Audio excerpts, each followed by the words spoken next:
Okay, I'm using a dual powered 10-turn power supply. It's switchable, which basically means you have both your liner and shader hooked up, and they can be switched by switching this button, as you can see indicated below the knobs. One's shader, one's liner.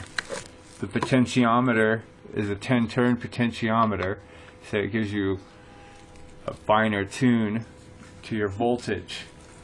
As a quick tune to machines, let's just demonstrate real quick. This is the liner. To switch the power supply to liner, and when given power, you can hear this running smoothly, and you can see that basically the armature bar where the needle attaches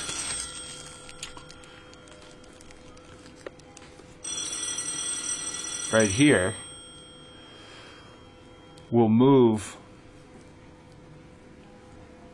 in a very steady and consistent way, showing you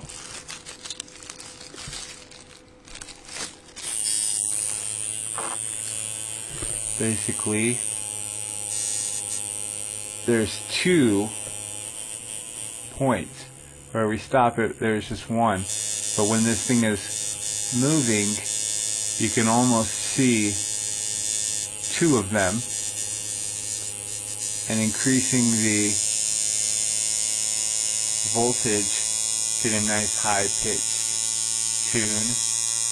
And as it starts to run a little rougher, we know to adjust back down just a little bit so that it has a very nice smooth sound. And take another look at that armature bar. It's as if the 2 are just on top of each other.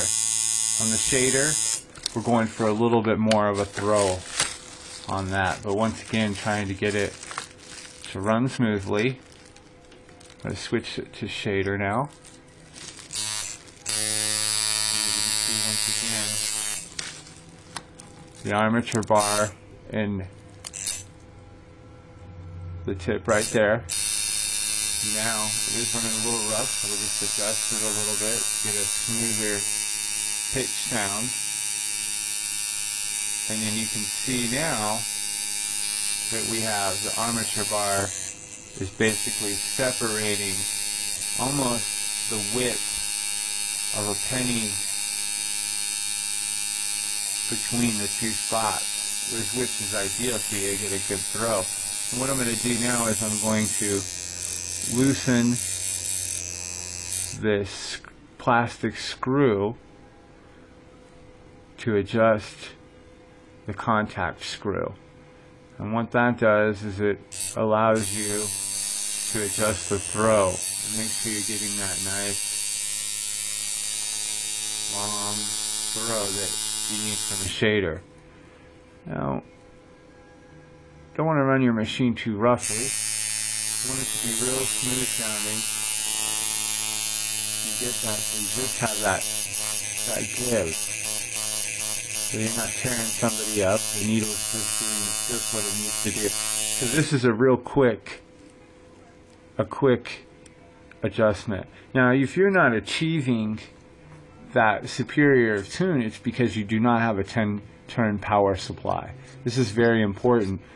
As you can see, you've got a wide range, many turns. You see I was about 4 or 5 turns down, and I can come back on it. With a single turn power supply, you're just not going to get that superior of a fine tune. Beware. There are a lot of power supplies out there that look like this that are not 10 turn. They're single turn.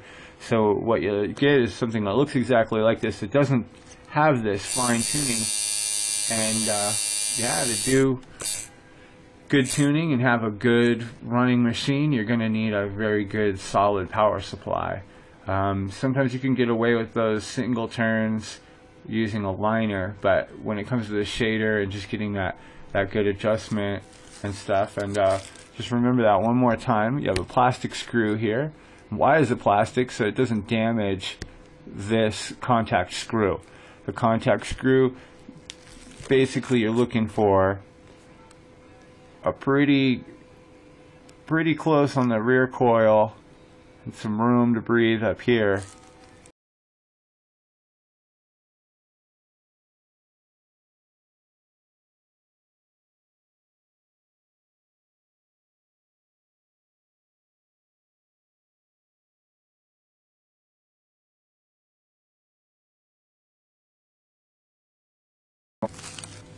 Getting it to do what you want to do. This is a snake machine made by old Snake Gates in Colorado Springs, Colorado. It's a very basic, very utilitarian machine. You got a slot adjustment up here, and it's nothing too fancy. It's a very utilitarian machine. Even the chuck has been designed so that it can handle almost any tube situation, even with these plastic tubes and stuff like that. But you definitely want to do a basic tattoo machine to get started. Anything decorative and strange is going to possibly give you problems. Yeah, that's it for this video.